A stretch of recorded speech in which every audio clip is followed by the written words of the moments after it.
Basic concepts of accounting.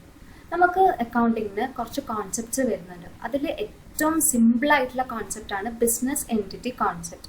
മറ്റൊരു concept ഏതാണ്? Money measurement concept ആണ്. അപ്പോൾ ബിസിനസ് എൻറ്റിറ്റി കോൺസെപ്റ്റ് എന്ന് പറഞ്ഞാൽ ഏറ്റവും സിംപ്ലസ്റ്റ് കോൺസെപ്റ്റാണ്. കോൺസെപ്റ്റ് ഇങ്ങനെയാണ് വരുന്നത്. ഇപ്പോൾ ഒരു എക്സാമ്പിളിലൂടെ ഞാൻ എക്സ്പ്ലെയിൻ ചെയ്യാം. ഞാനാണ് കമ്പനി ഓണർ എന്ന് വിചാരിക്കുക. അപ്പോൾ ഞാൻ ഒരു കമ്പനി സെറ്റപ്പ് ചെയ്യാൻ വേണ്ടിയിട്ട് let the company B named as X എന്ന് പറയുന്ന കമ്പനീനെ സെറ്റപ്പ് ചെയ്യാൻ ഞാൻ എന്ത് ചെയ്തു? ഒരു 2 crore ഇൻവെസ്റ്റ് ചെയ്തു. അപ്പോൾ ഞാനത് സെറ്റപ്പ് ചെയ്തു. കമ്പനി എന്തായി? ഡെവലപ്ഡ് ആയി. പക്ഷേ ഞാനും കമ്പനി എന്ന് പറയുന്നതും രണ്ടും 2 എൻറ്റിറ്റിയാണ്. അപ്പോൾ എന്താ, നമുക്ക് അവിടെ ഒരു കമ്പനി സെറ്റപ്പ് ചെയ്യാൻ പറ്റി. കമ്പനിക്ക് അവിടെ ഒരു 2 കോടി രൂപ ക്രെഡിറ്റ് ആയി. പക്ഷേ ഈ കമ്പനിക്ക് ഇത് തിരിച്ച് എനിക്ക് തരില്ല. ആസ് എ ഓണർ, ഞാനാണ് ഓണർ. എനിക്ക് അവിടെ പ്രോഫിറ്റ് ഉണ്ടായാലും ലോസ് ആയാലും കമ്പനിക്ക് അത് തിരിച്ച് എനിക്ക് തരില്ല എന്ന് പറയുന്നത് കമ്പനിക്കുള്ള ഒരു ലയബിലിറ്റിയാണ്. ഇതാണ് ബിസിനസ് എൻറ്റിറ്റി കോൺസെപ്റ്റ് എന്ന് പറയുന്നത്. ഇത്രയേ ഉള്ളൂ. അതായത് ബിസിനസ് സെറ്റപ്പ് ചെയ്യുന്ന ആളായാലും ഓണർ ആയാലും ആ ഒരു ബിസിനസ് ആയാലും രണ്ടും 2 എൻറ്റിറ്റിയാണ്. എക്സാമ്പിളായിട്ട് ഇനി ഒരു നമുക്ക് നോട്ട്സിൽ കൊടുത്തിട്ടുള്ള ഒരു എക്സാമ്പിൾ ഞാൻ പറയാം. മിസ്റ്റർ എ എന്ന് പറയുന്ന ഒരാൾ ഒരു കമ്പനി സെറ്റപ്പ് ചെയ്തു, ഇൻഡിപെൻഡന്റ് ട്രേഡിംഗ് കമ്പനി എന്ന് പറയുന്നത്. അയാൾ എന്ത് ചെയ്തു? ഒരു 2 crore അതിൽ ഇൻവെസ്റ്റ് ചെയ്തു. ഇൻവെസ്റ്റ് ചെയ്ത സമയത്ത് it means cash balance of Miss Independence Trading Company. അപ്പോൾ ട്രേഡിംഗ് കമ്പനിയുടെ ട്രേഡ് ബാലൻസ് എന്തായിപ്പോയി? 2 crore ആയി. And will increase the sum by 2 crore. അപ്പോൾ ട്രേഡ് ബാലൻസിന് 2 കോടി രൂപ അവിടെ ഗെയിൻ ചെയ്തു. പക്ഷെ അതേസമയം എന്തായി മാറി? ട്രേഡ് ബാലൻസിന് ഈ 2 കോടി രൂപ എന്ന് പറയുന്നത് മിസ്റ്റർ എക്കുള്ള ഒരു ലയബിലിറ്റി ആയിട്ട് മാറി. ഇതാണ് എന്ത്? ബിസിനസ് എൻറ്റിറ്റി കോൺസെപ്റ്റ് എന്ന് പറയുന്നത്. സെക്കൻഡ് കോൺസെപ്റ്റ് വരുന്നതാണ് മണി മെഷർമെന്റ് കോൺസെപ്റ്റ് എന്ന് പറയുന്നത്. നമ്മൾ എന്ത് ട്രാൻസാക്ഷൻസ് നടത്തുകയാണെങ്കിലും അതെല്ലാം മണിയുടെ ടേംസിലാണ്. പ്രൊഡക്ഷൻ ആകട്ടെ, സെയിൽസ് ആകട്ടെ, വെയ്സ് ആകട്ടെ, അങ്ങനെ എന്ത് തന്നെ ആയാലും ഒരു ഫേമിൽ നടക്കുന്ന എല്ലാ ട്രാൻസാക്ഷൻസും എങ്ങനെയാണ്? മണി ബേസിസിലാണ്, അല്ലെ? It assures that the investors that will continue to get income on their investment in future. അപ്പോൾ അതിൽ നിന്ന് എന്ത് മനസ്സിലാക്കാം? നമ്മളിങ്ങനെ ഇതെന്താണ് അഷ്യൂർ ചെയ്യുന്നത്? ഇൻവെസ്റ്റേഴ്സിന് അവർ ഫ്യൂച്ചറിൽ ഇൻവെസ്റ്റ് ചെയ്യുന്ന ഒരു എമൗണ്ടിന് ഇൻകം കിട്ടും മനസ്സിലാക്കാം. ഇനി ഇവിടെ ഒരു എക്സാമ്പിൾ പറയുന്നുണ്ട്. ഷർട്ട്സിന് റേറ്റ് വരുന്നത് 5,000 ആണ്. പാൻസിന് റേറ്റ് വരുന്നത് 7,500 ആണ്. കോട്ടിന്റെ പീസസിന്റെ നമ്പർ ആണ് പറയുന്നത്. 500 പീസസ് ആണ് വരുന്നത്. പ്രൈസ് ഇവിടെ മെൻഷൻ ചെയ്തിട്ടില്ല. ജാക്കറ്റ് പ്രൈസ് എന്താണ് വരുന്നത്? മെൻഷൻ ചെയ്തിട്ടില്ല. പകരം ഇവിടെ എന്താണ് കൊടുത്തിട്ടുള്ളത്? പീസസ് ആണ് കൊടുത്തിട്ടുള്ളത്. അപ്പൊ നമുക്ക് ഇവിടെ കോസ്റ്റ് അറിയണം, വാല്യൂ ഓഫ് കോസ്റ്റ് അറിയണം, വാല്യൂ ഓഫ് സ്റ്റോക്ക് അറിയണം. നമുക്കിവിടെ എല്ലാ സ്റ്റോക്സ് ഏതൊക്കെയാണ്? ഷർട്ട്സ് വരുന്നുണ്ട്, പാൻസ് വരുന്നുണ്ട്, കോട്ട്സ് വരുന്നുണ്ട്, ജാക്കറ്റ്സ് വരുന്നുണ്ട്. പക്ഷെ നമുക്ക് ഇവിടെ വാല്യൂ ഓഫ് സ്റ്റോക്ക് അറിയണമെന്നുണ്ടെങ്കിൽ കോട്ട്സിന്റെയും ജാക്കറ്റിന്റെയും വാല്യൂ ഇൻകംപ്ലീറ്റ് ആണ്. അതറിഞ്ഞെങ്കിൽ മാത്രമേ ഉള്ളൂ നമുക്ക് സ്റ്റോക്കിന്റെ വാല്യൂ എത്രയാണ് അല്ലെങ്കിൽ സ്റ്റോക്കിന്റെ മണി മെഷർമെന്റ് അറിയാൻ പറ്റുക. ഇനി ഇവിടെ നോക്കൂ. Here, if we want to book the value of stock in our accounting record, നമുക്ക് നമ്മളെ റെക്കോർഡിൽ ഈ ഒരു ഡാറ്റ കീപ് ചെയ്യണം എന്നുണ്ടെങ്കിൽ we need the value of coats and jacket in terms of money. നമുക്ക് കോട്ടിന്റെയും ജാക്കറ്റിന്റെയും വാല്യൂ മണി ടേംസിലായിട്ട് കിട്ടണം. Now, if we conclude that the value of coats and jacket are 2,000 and 15,000 respectively. അപ്പോൾ കോട്ടിന്റെ value എന്ന് പറയുന്നത് 500 കോട്ട്സിന് 2,000 rupees ആണ്. അതുപോലെ തന്നെ ജാക്കറ്റ്സിന് 1,000 പീസസ് ഓഫ് ജാക്കറ്റ്സിന് 15,000 ആണ് വരുന്നതെങ്കിൽ then we can easily book the value stock as 29,500 എന്ന് പറയാം. ഈ 29,500 എങ്ങനെയാണ് കിട്ടിയിട്ടുള്ളത്? ഷർട്ട്സിന്റെ പ്രൈസ് എത്രയാണ് വരുന്നത്? 5,000 ആണ്. പാൻസിന്റെ പ്രൈസ് എത്രയാണ് വരുന്നത്? 7,500 ആണ്. ഇനി ഇവിടെ കോട്ട് 500 പീസസ് ഓഫ് കോട്ട്സിന് വരുന്നത് എത്രയാണ്? 2,000 rupees ആണ്. അതുപോലെ 1,000 പീസസ് ഓഫ് ജാക്കറ്റ്സിന് എത്രയാണ് വരുന്നത്? 15,000 ആണ്. ഈ 4 വാല്യൂ നമ്മൾ സം ചെയ്യുന്ന സമയത്ത് നമുക്ക് എന്താണ് കിട്ടുന്നത്? 29,500 ആണ് കിട്ടുന്നത്. അപ്പൊ നമുക്ക് എന്ത് കിട്ടി? ക്വാണ്ടിറ്റേറ്റീവ് റെക്കോർഡ് കിട്ടി. മണി മെഷർമെന്റിന്റെ കോൺസെപ്റ്റിൽ എന്ത് ചെയ്യാൻ പറ്റി? നമുക്ക് ഡാറ്റനെ റെക്കോർഡ് ചെയ്യാൻ പറ്റി. ഇത്രയേ ഉള്ളൂ മണി മെഷർമെന്റ് കോൺസെപ്റ്റ് എന്ന് പറയുന്നത്. Going concern concept. Going concern concept എന്ന് പറഞ്ഞാൽ നമ്മളൊരു ഫേം സെറ്റപ്പ് ചെയ്യുന്ന സമയത്ത് നമ്മൾ ഇന്നക്കോ നാളെക്കോ മാത്രം റൺ ചെയ്യുക എന്നുള്ള ഒരു മൈൻഡ് സെറ്റിലല്ല ഒരിക്കലും ഒരു ഫേം സ്റ്റാർട്ട് ചെയ്യുന്നത്. പകരം ഒരു ലോങ് പീരിയഡ് ഓഫ് ടൈമിൽ റൺ ചെയ്യണം, അല്ലെങ്കിൽ ലൈഫ് ലോങ് ആയിട്ട് റൺ ചെയ്യണം എന്നുള്ളൊരു മൈൻഡ് സെറ്റിലാണ് ഓരോ ഓണേഴ്സും ഓരോ ഫേമിനെയും സെറ്റപ്പ് ചെയ്യുന്നത്. അപ്പോൾ നമ്മൾ എന്താണ് ചെയ്യേണ്ടത്? നമ്മൾക്ക് ഇവിടെ എന്തൊക്കെ ഗോയിങ് കൺസേൺ കോൺസെപ്റ്റ് എന്ന് എന്തൊക്കെ അറിയാൻ പറ്റും? നമ്മളെ കമ്പനിയിൽ വന്നിട്ടുള്ള കോസ്റ്റ് എന്താണ്, റവന്യൂ എന്താണ് എന്നുള്ളത് അറിയാൻ പറ്റും. അതുപോലെ തന്നെ കമ്പനിയുടെ റിയലിസ്റ്റിക് വാല്യൂ ഓഫ് അസറ്റ്സിനെ അറിയാൻ പറ്റും. ഇനി ചില കാര്യങ്ങളിൽ നമ്മളുടെ ഗോയിങ് കൺസേൺ കോൺസെപ്റ്റ് അപ്ലിക്കബിൾ അല്ല. അതായത് എക്സാമ്പിൾ വെച്ചിട്ട് പറയാം. ഇഫ് യൂണിറ്റ് ഈസ് ഡിക്ലെയർഡ് സിക്ക്, എക്സാമ്പിൾ പറയുകയാണെങ്കിൽ നമ്മളെ കമ്പനി ഒരു പെർട്ടിക്കുലർ ഏരിയ ഒരു പാർക്കിംഗ് ഏരിയ ആയിട്ട് കുറച്ചു കാലം റെന്റ് ചെയ്തിരുന്നു. കുറച്ച് കഴിഞ്ഞപ്പോൾ നമുക്ക് കുറച്ചുകൂടി സ്പേസ് പാർക്കിംഗ് ഏരിയ ആയിട്ട് വേണമെന്ന് കരുതി. ഇപ്പം അല്ല പ്ലോട്ടിൻ്റെ ഇല്ലാതെ കുറച്ചുകൂടി ഒരു ഏരിയ വാസ്റ്റ് ആയിട്ടുള്ളൊരു ഏരിയ വേണമെന്ന് തോന്നി. അപ്പം നമ്മുടെ കമ്പനി എന്ത് ചെയ്തു? ഒരു എഗ്രിമെന്റ് ആയിരുന്നു, 1 year എഗ്രിമെന്റ് ആയിരുന്നു. ആ എഗ്രിമെന്റ് കഴിഞ്ഞപ്പോൾ ആ ഒരു ഏരിയ ലെഫ്റ്റ് ചെയ്തിട്ട് കുറച്ചും കൂടി വലിയൊരു ഏരിയയിലോട്ട് മാറി. അങ്ങനെ ആകുമ്പോൾ എന്താണ്, ആ ഒരു യൂണിറ്റ് നമ്മൾ അൺയൂസ്ഡ് ആയി. അവിടെ നമ്മൾ പിന്നെ നമുക്ക് എന്താണ് ആ ഒരു ഏരിയനെ പറ്റിയിട്ട് നമ്മൾ തിങ്ക് ചെയ്യേണ്ട ഒരു ആവശ്യം വരുന്നില്ല. പിന്നെ നമ്മൾ ആകെ നോക്കേണ്ടത് ഏതാണ്? നമ്മൾ സെക്കൻഡ്ലി ചൂസ് ചെയ്തിട്ടുള്ള പാർക്കിംഗ് ഏരിയനെയാണ് നമ്മൾ നോക്കേണ്ടത്. ഇനി സെക്കൻഡ് പോയിന്റ് എന്താണ് വരുന്നത്? When a company is going to liquidate and liquidator is appointed for sale. നമ്മുടെ കമ്പനിക്ക് കുറച്ച് ഫിനാൻഷ്യൽ ക്രൈസിസ് വന്നു. അപ്പോൾ നമ്മുടെ കുറച്ച് അസറ്റ്സിനെ എടുത്തിട്ട് എന്താക്കി മാറ്റി? നമ്മൾ ഫണ്ട് റേസ് ചെയ്യാനുള്ള ഒരു പ്രോസസ്സ് നടത്തി. വീണ്ടും ആ ഒരു സെയിം പ്രശ്നം തന്നെ നമുക്ക് എന്ത് ചെയ്തു? അറൈസ് ചെയ്ത സമയത്ത് വീണ്ടും നമ്മളെ അസറ്റ്സിനെ എടുത്തിട്ട് ലിക്വിഡേറ്റ് ചെയ്യാൻ നോക്കുക എന്ന് പറഞ്ഞാൽ അത് നമ്മുടെ കമ്പനീനെ ബാധിക്കും. ഫിനാൻഷ്യലി നമ്മളെ കമ്പനീനെ ഡൗൺ ആക്കുകയുള്ളൂ ചെയ്യും. അപ്പോൾ അങ്ങനത്തെ പ്രോസസ്സിലൊന്നും എന്ത് ചെയ്യില്ല, ഗോയിങ് കൺസേൺ കോൺസെപ്റ്റ് വർക്കബിൾ അല്ല. ഇനി ഫൈനലായിട്ട് വരുന്നത് എന്താണ്? When a business unit is passing through severe financial crisis and going to wind up. നമ്മളെ കമ്പനി ഭയങ്കര ഫിനാൻഷ്യൽ ക്രൈസിസിലായിട്ട് കമ്പനി ഷട്ട് ഡൗൺ ചെയ്യാൻ പോകുന്ന ഒരു അവസ്ഥയിലാണെങ്കിൽ പോലും നമ്മൾ ഗോയിങ് കൺസേൺ കോൺസെപ്റ്റ് അപ്ലിക്കബിൾ അല്ല. Okay, cost concern concept mean ചെയ്യുന്നത് എന്താണ്? This is very similar to going concern concept. പക്ഷെ ഇവിടെ എന്താണ്, നമ്മൾ എല്ലാതും കോസ്റ്റിന്റെ ടേംസിലാണ് പറയുന്നത്. ഈ കോസ്റ്റ് കൺസേൺ കോൺസെപ്റ്റിന്റെ മറ്റൊരു നെയിമാണ് എന്ത്? ഹിസ്റ്റോറിക് കോസ്റ്റ് പ്രിൻസിപ്പൽ എന്ന് പറയുന്നത്. അക്കൗണ്ടിങ് പർപ്പസിനാണ് കംപ്ലീറ്റ്ലി യൂസ് ചെയ്യുന്നത്. പക്ഷേ ഈ ഒരു കോസ്റ്റിൻ്റെ ഒരു പ്രശ്നം എന്ന് വെച്ചാൽ ടൈം ഭയങ്കരമായിട്ട് കൺസ്യൂം ചെയ്യും. അതുപോലെ തന്നെ ഇൻഅക്യൂറസി അല്ലെങ്കിൽ ഇൻകൺസിസ്റ്റൻ്റ് ആയിട്ടുള്ള ഡാറ്റ ചില സമയങ്ങളിൽ പ്രൊവൈഡ് ചെയ്യുന്നതാണ്. ഈ കോസ്റ്റ് കൺസേൺ കോൺസെപ്റ്റിൽ മെയിനായിട്ട് വരുന്നത് നമ്മൾ എന്തൊക്കെ അസറ്റ്സ് ആണ് ഒരു കമ്പനിയിൽ ഓൺ ചെയ്യുന്നത്, ആ അസറ്റ്സ് ഓൺ ചെയ്യുന്ന സമയത്ത് നമുക്ക് വന്നിട്ടുള്ള പ്രൈസിങ് മസ്റ്റായിട്ട് നമ്മൾ റെക്കോർഡ് ചെയ്ത് വെക്കണം. റെക്കോർഡ് ചെയ്ത് വെച്ചതിന് ശേഷം കറണ്ട് പ്രൈസ് ടാഗ്, അതായത് കറൻ്റ്ലി ആ നമ്മുടെ കയ്യിലുള്ള അസറ്റ്സിന് ഇപ്പം എന്താണ് മാർക്കറ്റിൽ വരുന്ന പ്രൈസ്, അതിനെ എപ്പോഴും കോൺസ്റ്റൻ്റ് ആയിട്ട് ട്രാക്ക് ചെയ്യണം. അങ്ങനെ ആകുമ്പോൾ ഇൻ കേസ് നമ്മൾ ആ ഒരു അസറ്റ് ഡിസ്ട്രോയ് ആകെ അല്ലെങ്കിൽ എന്തെങ്കിലും ഒരു പ്രശ്നം വരികയാണെങ്കിൽ നമുക്ക് എന്ത് ചെയ്യാൻ പറ്റും? നമുക്ക് എത്ര പ്രൈസ് ഡിഫറൻസ് ആണ് അല്ലെങ്കിൽ എത്ര കോസ്റ്റ് ഡിഫറൻസ് ഒക്കെയാണ് വരുന്നത് എന്നുള്ളത് കോസ്റ്റ് കൺസേൺ കോൺസെപ്റ്റ് എന്ന് മനസ്സിലാക്കിയെടുക്കാൻ പറ്റും. Dual asset concept. നമ്മുടെ ഒരു ഫേമിൻ്റെ അല്ലെങ്കിൽ ഒരു ഫിനാൻഷ്യൽ ട്രാൻസാക്ഷൻസിൻ്റെ ഡുവൽ ആസ്പെക്ട് എന്ന് പറയുന്നത് എന്താണ്? പ്രോഫിറ്റ് ആൻഡ് ലോസ് അല്ലെങ്കിൽ debit and credit. There must be a double entry to complete any financial transaction. ഈ ഡബിൾ എൻട്രി എന്ന് പറയുന്നത് എന്താണ്? അത് ഡെബിറ്റ് ആകാം അല്ലെങ്കിൽ ക്രെഡിറ്റ് ആകാം. അതെപ്പോഴും എന്താകണം? Debit should be equal to credit. Every financial transaction has 12 aspect. എല്ലാ ഫിനാൻഷ്യൽ ട്രാൻസാക്ഷൻസിനും എന്താണ്? ഇങ്ങനെ ഒരു 2 ആസ്പെക്ട് വരുന്നുണ്ട്. We get some benefit and we pay some benefit. നമുക്ക് എന്താണ്? നമ്മൾ എന്തെങ്കിലും പേ ചെയ്യുന്ന സമയത്ത് നമുക്ക് എന്താണ്? ഒരു ബെനിഫിറ്റ് കിട്ടുന്നുണ്ട്. ഇനി ഇവിടെ ഒരു എക്സാമ്പിൾ നോക്കാം. For example, if we purchase some stocks then it will have 2 effect.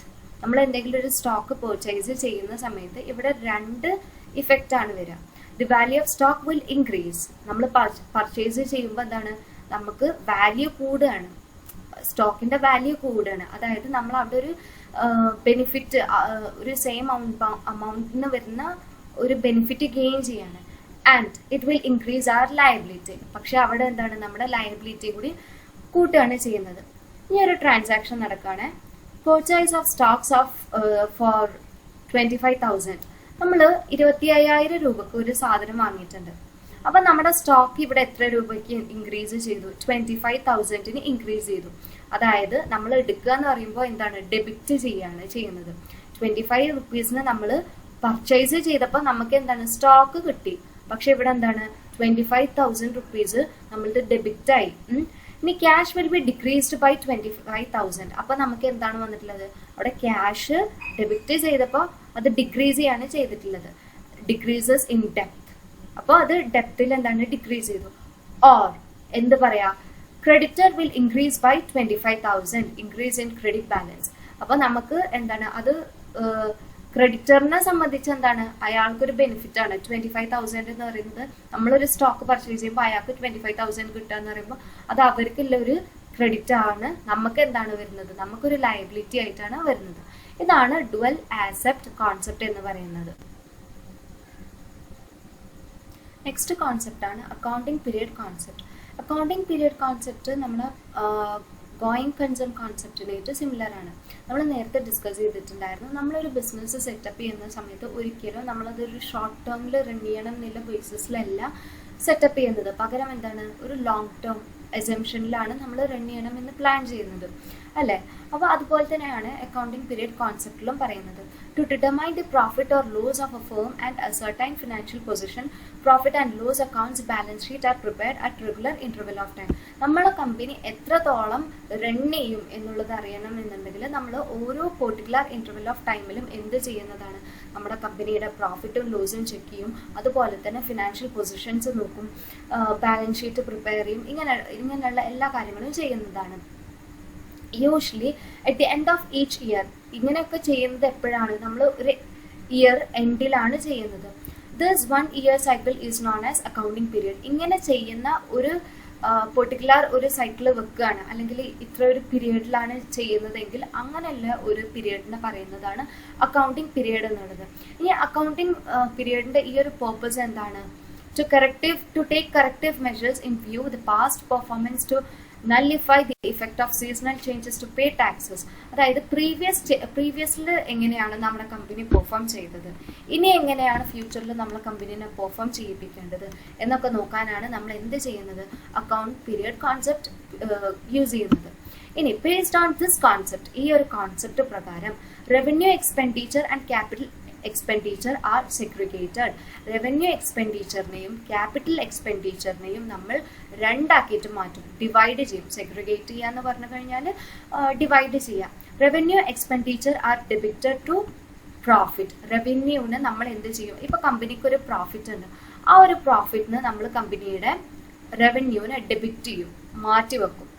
And loss accounts to certain correct profit or loss during particular accounting period. എന്നിട്ട് എന്ത് ചെയ്യും, നമുക്കൊരു പെർട്ടിക്കുലർ പീരിയഡിൽ വന്നിട്ടുള്ള പ്രോഫിറ്റിനെയും ലോസിനെയും നമ്മൾ അനലൈസ് ചെയ്യും. Capital expenditure comes in category of these expenses and the benefit of which will utilize in next coming account period as well. Capital expenditure എന്ത് ചെയ്യും, നമ്മൾ എക്സ്പെൻസ് ആക്കിയിട്ടാണ് കണക്കാക്കുന്നത്. റവന്യൂ എന്ന് പറയുന്നത് എന്താണ്, റവന്യൂ എക്സ്പെൻഡിച്ചറിലാണ് പ്രോഫിറ്റ് കണക്കാക്കുന്നത്, ക്യാപിറ്റൽ എക്സ്പെൻഡിച്ചറിലാണ് നമ്മൾ ലോസ് അല്ലെങ്കിൽ നമ്മൾ ഡെബിറ്റ് ചെയ്യുന്നത് നമ്മൾ കണക്കാക്കുന്നത്. അക്കൗണ്ടിങ് പീരിയഡ് എന്ത് ചെയ്യുന്നുണ്ട്, നമ്മുടെ ഓരോ റെഗുലർ ഇന്റർവെൽസിലും നമ്മുടെ കമ്പനി എത്ര സേഫ് ആണ്, എത്ര അൺസേഫ് ആയിട്ടാണ് റൺ ചെയ്യുന്നത് എന്നുള്ളത് മനസ്സിലാക്കാൻ സഹായിക്കുന്നത്. Matching concept. Matching concept is very similar to accounting period concept. So let's recall what is accounting period concept. ഒരു ഫേമിൽ നടക്കുന്ന എല്ലാ ബിസിനസ് ഫിനാൻഷ്യൽ ട്രാൻസാക്ഷൻസിനെയും നമ്മളൊരു പെർട്ടിക്കുലർ പീരിയഡിൽ ചെയ്യുന്നതിനെ പറയുന്നതാണ് അക്കൗണ്ടിങ് പീരിയഡ്. അതായത് ഒരു പെർട്ടിക്കുലർ പീരിയഡിൽ വരുന്ന എല്ലാ അക്കൗണ്ടിങ് ട്രാൻസാക്ഷൻസും. അക്കൗണ്ടിങ് എന്ന് പറഞ്ഞാൽ എന്താ, ഒരു ബിസിനസ് ലാംഗ്വേജ് ആണ്, നമുക്ക് ഫിനാൻഷ്യൽ ട്രാൻസാക്ഷൻസിനെ കമ്മ്യൂണിക്കേറ്റ് ചെയ്യാൻ. അപ്പോൾ നമ്മളൊരു പെർട്ടിക്കുലർ പീരിയഡിൽ നടക്കുന്ന എല്ലാ അക്കൗണ്ടിങ്സിനെയും നോക്കുന്നതിനെ പറയുന്നതാണ് അക്കൗണ്ടിങ് പീരിയഡ് കോൺസെപ്റ്റ് എന്നുള്ളത്. ഈ അക്കൗണ്ടിങ് പീരിയഡ് കോൺസെപ്റ്റ് ആയാലും മാച്ചിങ് കോൺസെപ്റ്റ് ആയാലും ഭയങ്കര സിമിലർ ആണ്. ഇത് സിമിലർ ആണെന്ന് പറയാനുള്ള കാരണം, നമ്മളൊരു ഫേമിൽ ഫിനാൻഷ്യൽ ട്രാൻസാക്ഷൻസ് നടത്തി അത് അക്കൗണ്ട് ചെയ്ത് വെച്ചു. ഈ ചെയ്ത് വെക്കുന്ന സമയത്ത് നമ്മളുടെ ഫേമിൻ്റെ എക്സ്പെൻഡിച്ചറും റവന്യൂവും ഈക്വൽ ആകണം. ഇങ്ങനെ എക്സ്പെൻഡിച്ചറും റവന്യൂവും ഈക്വൽ ആകുന്നതിനെ പറയുന്നതാണ് എന്ത് മാച്ചിങ് കോൺസെപ്റ്റ് എന്നുള്ളത്. അപ്പോൾ അക്കൗണ്ടിങ് പീരിയഡ് കോൺസെപ്റ്റിൽ നമ്മളൊരു പെർട്ടിക്കുലർ പീരിയഡിലാണ് നമ്മൾ എന്ത് ചെയ്യുന്നത്, അക്കൗണ്ടിങ് ചെയ്യുന്നത്. ഇവിടെയും എന്താണ് മാച്ചിങ് കോൺസെപ്റ്റിൽ എങ്ങനെയാണ് വരുന്നത്, ഒരു പെർട്ടിക്കുലർ പീരിയഡിൽ തന്നെയാണ് നമ്മൾ അക്കൗണ്ടിങ് ചെയ്യുന്നത്. പക്ഷേ ആ ഒരു പെർട്ടിക്കുലർ പീരിയഡിൽ നമ്മൾ ചെക്ക് ചെയ്യുന്ന സമയത്ത് നമ്മുടെ എക്സ്പെൻഡിച്ചറും റവന്യൂവും ഈക്വൽ ആകണം. ഇത്രയേ ഉള്ളൂ മാച്ചിങ് കോൺസെപ്റ്റ് എന്ന് പറയുന്നത്. ഇൻ കേസ് നമ്മുടെ എക്സ്പെൻഡിച്ചറാണ് നമ്മുടെ റവന്യൂവിൻ്റെ കൂടുതലായിട്ട് വരുന്നതെങ്കിൽ നമ്മുടെ കമ്പനി എന്താണ്, it will be A sinking ship. അങ്ങനെ പറഞ്ഞാൽ കമ്പനി ലോസിലാണ് റൺ ചെയ്യുന്നത് എന്ന് പറയാം. ഇനി നേരെ മറിച്ച് നമ്മൾ ആ ഒരു ടൈം പീരിയഡിൽ നമ്മുടെ അക്കൗണ്ടിങ് എടുത്ത് നോക്കുന്ന സമയത്ത് നമ്മുടെ റവന്യൂ ആണ് എക്സ്പെൻഡിച്ചറിൻ്റെ കൂടുതലായിട്ട് വരുന്നത്. അങ്ങനെയാണെങ്കിൽ നമുക്ക് എന്ത് പറയാം, നമ്മുടെ കമ്പനി പ്രോഫിറ്റിലാണ് പോകുന്നത്, സ്മൂത്ത് ആയിട്ട് ഒരു കംഫർട്ടബിൾ സോണിലാണ് പോകുന്നത് എന്ന് പറയാം. ഓക്കെ, ഇത്രയുള്ള അക്കൗണ്ടിങ് കോൺസെപ്റ്റ് വരുന്നത്. ഇനി ഇത് നമുക്കൊരു എക്സാമ്പിളിലൂടെ നമുക്ക് നോക്കാം. ഇവിടെ നമ്മളൊരു എക്സാമ്പിൾ കാണിക്കുന്നുണ്ട്. 2012 to 2013 വരുന്ന ഒരു ഡാറ്റയാണ്. അപ്പോൾ നമ്മൾ ഫസ്റ്റ് നമ്മൾ എന്ത് ചെയ്തു, ഒരു 1000 ഇലക്ട്രിക് ബൾബ്സ് സെയിൽ ചെയ്തു. ഈ സെയിൽ ചെയ്തതിൽ ഓരോ ഇലക്ട്രിക് ബൾബ്സിൻ്റെയും പ്രൈസ് എന്ന് പറയുന്നത് 10 രൂപയാണ്. അപ്പോൾ നമ്മൾ 1000 ഇലക്ട്രിക് ബൾബ്സ് സെയിൽ ചെയ്ത സമയത്ത് നമുക്ക് കിട്ടിയിട്ടില്ല, അതായത് സെയിൽ ചെയ്ത എമൗണ്ട് എത്ര ആയിരുന്നു, 10,000 ആയിരുന്നു. ഇനി സെക്കൻഡ് ആയിട്ട് വരുന്നത് നമ്മളൊരു 200 ഇലക്ട്രിക് ബൾബ്സ് വീണ്ടും സെയിൽ ചെയ്തു. സെയിൽ ചെയ്ത സമയത്ത് ഓരോ ബൾബിൻ്റെയും പ്രൈസ് എന്താണ് വരുന്നത്, 10 രൂപ തന്നെയാണ്. അപ്പോൾ നമുക്ക് 200 ബൾബിൻ്റെ വില അറിയണം എന്നുണ്ടെങ്കിൽ നമ്മൾ എന്ത് ചെയ്യും, 200 × 10 ചെയ്ത് കഴിഞ്ഞാൽ 2000 റുപ്പീസ് കിട്ടും. അതാണ് എമൗണ്ട് വരുന്നത്. തേർഡ് വൺ നമ്മൾ എന്താ ചെയ്തിട്ടുള്ളത്, ഒരു 450 ട്യൂബ് ലൈറ്റ്സ് ആണ് നമ്മൾ സെയിൽ ചെയ്തിട്ടുള്ളത്. അപ്പോൾ ബൾബിൻ്റെ ഒബ്വിയസ്ലി പ്രൈസ് കൂടുതലാണ് ട്യൂബ് ലൈറ്റ്സിന്. അപ്പോൾ ഒരു ട്യൂബ് ലൈറ്റിൻ്റെ പ്രൈസ് എന്ന് പറയുന്നത് എത്രയാണ്, 100 രൂപയാണ്. അങ്ങനെയാണെങ്കിൽ നമുക്ക് അവിടെ വന്നിട്ടുള്ള എമൗണ്ട് എന്താകും, 450 × 100 ചെയ്ത് കഴിഞ്ഞാൽ നമുക്ക് എന്ത് കിട്ടും, നമ്മൾ സെയിൽ ചെയ്തിട്ടുള്ള എമൗണ്ട് കിട്ടുന്നതാണ്. ഏതിൻ്റെ, ട്യൂബ് ലൈറ്റിൻ്റെ. അപ്പോൾ 450 × 100 ചെയ്ത് കഴിഞ്ഞാൽ 45,000 കിട്ടുന്നതാണ്. ഇനി നമ്മളൊരു പേർച്ചേസ് ചെയ്തു. എവിടെ നിന്നാണ് പേർച്ചേസ് ചെയ്തിട്ടുള്ളത്, XZY എന്ന് പറയുന്ന ഒരു പ്രൈവറ്റ് ലിമിറ്റഡ് കമ്പനിയിൽ നിന്നാണ് നമ്മൾ എന്ത് ചെയ്തിട്ടുള്ളത്, പേർച്ചേസ് ചെയ്തിട്ടുള്ളത്. 40,000 രൂപയ്ക്കുള്ള പേർച്ചേസ് ആണ് ചെയ്തത്. പക്ഷേ 5th പോയിന്റിൽ ഇനി നോക്കൂ, നമ്മൾ എത്രയാണ് പേയ്മെന്റ് ചെയ്തിട്ടുള്ളത്, 38,000 രൂപ മാത്രമാണ് നമ്മൾ ക്യാഷ് ആയിട്ട് പേ ചെയ്തിട്ടുള്ളത്. ഇനി ഈ ഒരു ഡാറ്റയിൽ നിന്ന്, അതായത് ഫസ്റ്റ് ഡാറ്റയിൽ നിന്ന് നമ്മൾ എന്താണ്, നമ്മുടെ ഫേമിന്റെ പ്രോഫിറ്റും ലോസും നമ്മൾ കാൽക്കുലേറ്റ് ചെയ്യാണ് ചെയ്യുന്നത്.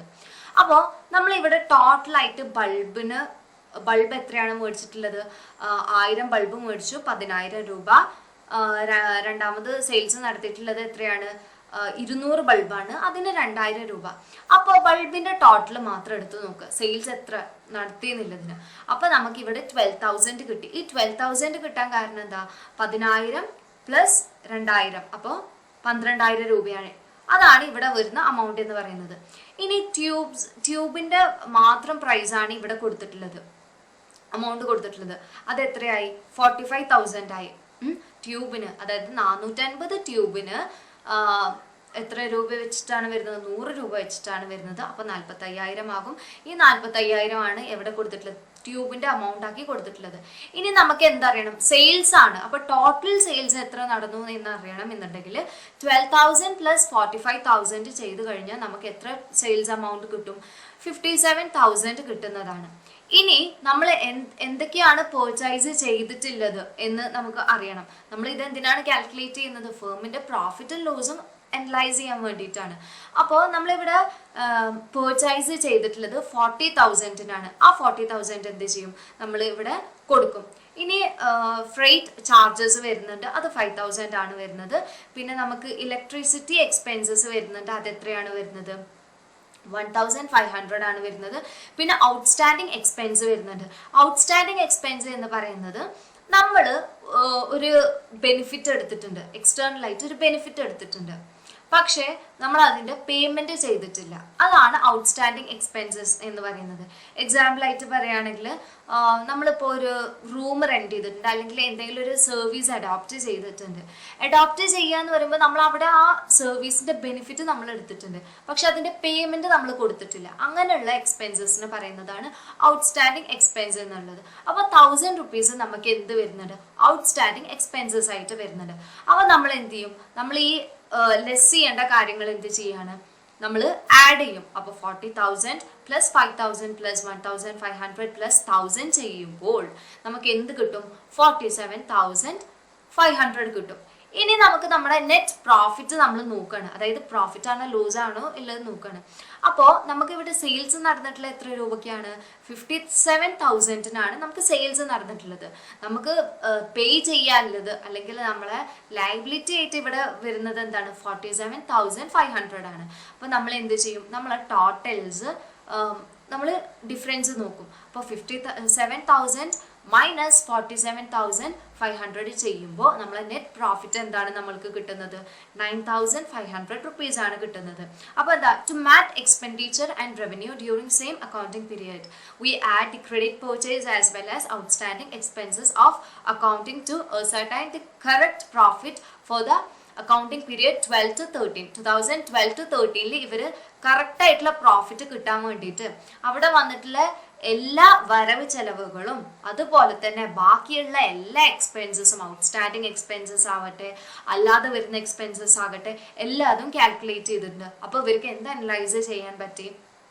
കമ്പനിയുടെ പ്രോഫിറ്റും ലോസും അല്ലെങ്കിൽ എക്സ്പെൻഡിച്ചറും റവന്യൂ ഈക്വൽ ആണോ, അതോ എക്സ്പെൻഡിച്ചർ ആണോ കൂടുതൽ, റവന്യൂ ആണോ കൂടുതൽ എന്നുള്ളത് അറിയാൻ പറ്റി. ഇത്രയേ ഉള്ളൂ മാച്ചിങ് കോൺസെപ്റ്റ് വരുന്നത്. Okay, accrual concept. Accrual concept എന്താണെന്ന് പഠിക്കുന്നതിൻ്റെ മുന്നേ നമുക്ക് വേർഡ് മീനിങ് എന്താണെന്ന് നോക്കാം. എക്യൂറൽ മീൻ ചെയ്യുന്നത് ശേഖരണം അല്ലെങ്കിൽ കളക്ഷൻ എന്നൊക്കെ പറയാം. അപ്പോൾ ഈ ഒരു കോൺസെപ്റ്റ് നിന്ന് നമുക്ക് മനസ്സിലാക്കാം. ഓക്കെ, അക്കൗണ്ടിങ് എന്ന് പറയുമ്പോൾ എന്താണ്? ഒരു ലാംഗ്വേജ് ആണ്, ബിസിനസ് ലാംഗ്വേജ് ആണ്. ഒരു ഫേമിൽ നടക്കുന്ന എല്ലാ ഫിനാൻഷ്യൽ ട്രാൻസാക്ഷൻസിനെയും കമ്മ്യൂണിക്കേറ്റ് ചെയ്യാൻ. അപ്പോൾ ഇവിടെ എന്താകും? എക്യൂറൽ കോൺസെപ്റ്റ് എന്ന് പറയുമ്പോൾ തന്നെ നമുക്ക് നമ്മുടെ മൈൻഡിലോട്ട് വരുന്ന ഒരു കാര്യമുണ്ട്. ഓക്കെ, ഈ ഫിനാൻഷ്യൽ ട്രാൻസാക്ഷൻസ് നടത്തിയിട്ടുള്ള ഡാറ്റനെ കളക്ട് ചെയ്യുക എന്നുള്ളൊരു കോൺസെപ്റ്റാണ് എക്യൂറൽ കോൺസെപ്റ്റ്. അത് തന്നെയാണ് വരുന്നത്. അപ്പോൾ നമ്മൾ ഇങ്ങനെ ഡാറ്റനെ കളക്ട് ചെയ്യുമ്പോൾ അത് റവന്യൂ ബേസിസിൽ വരുന്ന ഡാറ്റാസിനെ കളക്ട് ചെയ്യും, അതുപോലെ തന്നെ എക്സ്പെൻഡിച്ചർ ബേസിസിൽ വരുന്ന ഡാറ്റാസിനെ കളക്ട് ചെയ്യും. ഇനി അതെന്താണെന്ന് ഡീറ്റെയിൽ ആയിട്ട് നോക്കാം. The revenue generated in accounting period is considered and the expenditure related to accounting period is also considered. ഒരു ഫേമിൽ നടക്കുന്ന റവന്യൂ റിലേറ്റഡ് ആയിട്ടുള്ള അക്കൗണ്ടിങ് ആയാലും എക്സ്പെൻഡിച്ചർ റിലേറ്റഡ് ആയിട്ട് വരുന്ന അക്കൗണ്ടിങ്സ് ആയാലും രണ്ടും നമ്മൾ എന്ത് ചെയ്യും? കൺസിഡർ ചെയ്യും. എന്തിനു വേണ്ടിയിട്ടാണ് കൺസിഡർ ചെയ്യുന്നത്? നമ്മളെ ഫേമിൽ നടക്കുന്ന പ്രോഫിറ്റും ലോസും അനലൈസ് ചെയ്യാൻ വേണ്ടിയിട്ടാണ്. ഇനി based on the accrual concept of accounting, if we sell some items or we rented some services, then that becomes our point of revenue generation irrespective of whether we received cash or not. Accrual period concept എന്തൊക്കെയാണ് പറയുന്നത്? നമ്മളെ firm ഒരു സർവീസിനെ cell ചെയ്തു, അല്ലെങ്കിൽ ഒരു ഐറ്റത്തിന് cell ചെയ്തു, അല്ലെങ്കിൽ നമ്മളൊരു സർവീസ് റെന്റ് ചെയ്തു. അതായത് നമ്മൾ സെല് ചെയ്യുന്ന സമയത്ത് എന്താണ്? നമുക്ക് അവിടെ ഒരു ബെനിഫിറ്റ് ഉണ്ടാകുകയാണ് ചെയ്യുന്നത്, അല്ലേ? നമുക്കൊരു പെർട്ടിക്കുലർ എമൗണ്ട് റിസീവ് ചെയ്യും, അതൊരു ബെനിഫിറ്റ് ആണ്. അതുപോലെ തന്നെ നമ്മളൊരു സർവീസ് റെന്റ് ചെയ്യുക, കടമായിട്ട് കൊടുക്കുന്ന സമയത്തും എന്താണ്? നമ്മളൊരു അസെറ്റിനെ എടുത്തിട്ട് റെന്റ് ചെയ്യുന്ന സമയത്ത് മറ്റൊരാൾ അത് യൂസ് ചെയ്യും, ആ യൂസ് ചെയ്യുന്നതിന് നമ്മൾ എന്ത് ചെയ്യും? ചാർജ് ചെയ്യും. അത് നമ്മുടെ കമ്പനിയിലോട്ടുള്ള ഒരു റവന്യൂ ആണ്, അല്ലേ? അപ്പോൾ അത് രണ്ടും നമ്മൾ നമ്മുടെ കമ്പനിയിലോട്ടുള്ള ഒരു റവന്യൂ ജനറേഷന്റെ ബേസിസിലാണ് എന്ത് ചെയ്യുന്നത്? അക്കൗണ്ട് ചെയ്യുന്നത്, കാൽക്കുലേറ്റ് ചെയ്യുന്നത്. അതിന്റെ ക്യാഷ് നമുക്ക് റിസീവ് ചെയ്താലും ഇല്ലെങ്കിലും നമ്മൾ എന്താ ഇൻവോയ്സ് ചെയ്യുന്നത് എങ്ങനെയാണ്? നമുക്ക് ഇത്ര കിട്ടും, ഈ ഒരു പീരിയഡിൽ നമുക്ക് ഇത്ര എമൗണ്ട് നമ്മളെ റവന്യൂവിൽ വരണം എന്നുള്ളൊരു ബേസിസിലാണ് നമ്മൾ കാൽക്കുലേറ്റ് ചെയ്യുന്നത്. ഇനി ഇതേ കോൺസെപ്റ്റ് നമ്മളുടെ എന്തിലും അപ്ലിക്കബിൾ ആണ്? എക്സ്പെൻസസിലും എന്താണ് അപ്ലിക്കബിൾ ആണ്. All the expenses paid in cash or payable are considered and all advance payment of expenses if any is deducted. നമുക്ക് പേ ചെയ്യാനുള്ളതായിട്ടുള്ളതും പേ ചെയ്ത് കഴിഞ്ഞിട്ടുള്ളതായതും അഡ്വാൻസസ് കൊടുത്തിട്ടുള്ളതായതും എല്ലാ കാര്യങ്ങളുമായാലും നമ്മൾ എന്തിൽ കണക്കാക്കുന്നതാണ്? എക്യൂറൽ കോൺസെപ്റ്റിൽ ഇൻക്ലൂഡ് ചെയ്യുന്നതാണ്. അപ്പോൾ നമ്മൾ എന്താണ് പേയ്മെന്റ് നടത്തിയിട്ടുള്ള എല്ലാ കാര്യങ്ങളെ അക്കൗണ്ടിങ് ഡാറ്റാസും നമ്മൾ എന്ത് ചെയ്യും കീപ്പ് ചെയ്യുന്നതാണ്. ഇനി it means cash received in A particular accounting period and the expenses paid in the same accounting period is basis on their accounting. എന്താ പറയുന്നത്, നമുക്ക് ക്യാഷ് ഫ്ലോ വന്നിട്ടുള്ളതും അതുപോലെ തന്നെ നമ്മൾ ക്യാഷ് ലെസ് ചെയ്തിട്ടുള്ള കാര്യങ്ങളും എല്ലാം നമ്മൾ അക്കൗണ്ട് ചെയ്യുന്നതാണ്. For them the income of their firm depends upon the collections of revenue in cash. Similar practice is followed for expenditure. It is convenient for them and on basis they pay their taxes. ഇവിടെ എന്താ പറയുന്നത്, നമ്മളുടെ കമ്പനിയിലോട്ട് വരുന്ന revenue ആണ് നമ്മുടെ എന്ത് cash collect ചെയ്യുന്നത്. ഇതേ പ്രാക്ടീസ് തന്നെയാണ് നമ്മൾ എക്സ്പെൻഡിച്ചറിലും ഫോളോ ചെയ്യുന്നത്. നമുക്ക് എന്തൊക്കെ ചെലവുകൾ വരുന്നുണ്ട് ഇതെല്ലാം നമ്മൾ എന്ത് ചെയ്യുന്നതാണ്, ഇതിൻ്റെ ഡാറ്റാസ് അക്യൂറൽ ചെയ്യും, കളക്ട് ചെയ്യും. എന്തിനു വേണ്ടിയിട്ട്, അക്കൗണ്ടിങ് പേർപ്പസിന് വേണ്ടിയിട്ട്. ഇത്രയേ ഉള്ളൂ അക്യൂറൽ കോൺസെപ്റ്റ് എന്ന് പറയുന്നത്. ഓക്കെ, നെക്സ്റ്റ് വരുന്ന ടോപ്പിക്കാണ് അക്കൗണ്ടിങ്ങിൻ്റെ കൺവെൻഷൻസ് എന്ന് പറഞ്ഞാൽ നമ്മൾ യൂസ് ചെയ്യുന്ന മെത്തേഡ്സ് എപ്പോഴും കൺസിസ്റ്റൻ്റ് ആകണം. ഇപ്പോൾ നമ്മൾ അക്കൗണ്ടിങ് ചെയ്യാൻ ഒരു ഫേമിലുള്ള ഫിനാൻഷ്യൽ ട്രാൻസാക്ഷൻസിനെ അനലൈസ് ചെയ്യാൻ പലതരത്തിലുള്ള മെത്തേഡ്സാണ് യൂസ് ചെയ്യുന്നത് അല്ലേ. പക്ഷേ ഒരു വർഷം നമ്മൾ അക്കൗണ്ടിങ്ങിന് വേണ്ടിയിട്ട് ഒരു മെത്തേഡ് യൂസ് ചെയ്തു, പിറ്റത്തെ വർഷം നമ്മൾ മെത്തേഡ് മാറ്റി വേറൊരു മെത്തേഡ് യൂസ് ചെയ്തു. ഇങ്ങനെ ഇയർ ബൈ ഇയർ ആയിട്ട് നമ്മൾ ഒരിക്കലും മെത്തേഡ്സിനെ മാറ്റിക്കൊണ്ടിരിക്കാൻ പറ്റില്ല. ഇങ്ങനെ മാറ്റുകയാണെങ്കിൽ ഉണ്ടാകുന്ന പ്രശ്നം എന്താണെന്ന് വെച്ചാൽ അപ്പോൾ നമുക്ക് കിട്ടുന്ന ഡാറ്റ കൺസിസ്റ്റൻ്റ് ആയിട്ട് വരില്ല. അപ്പോൾ നമ്മൾ എന്ത് ചെയ്യണം, എപ്പോഴും ഏതൊരു മെത്തേഡാണോ അഡാപ്റ്റ് ചെയ്തിട്ടുള്ളത് ആ ഒരു മെത്തേഡ് ഇയർ ബൈ ഇയർ ആയിട്ട് നമ്മൾ യൂസ് ചെയ്യണം.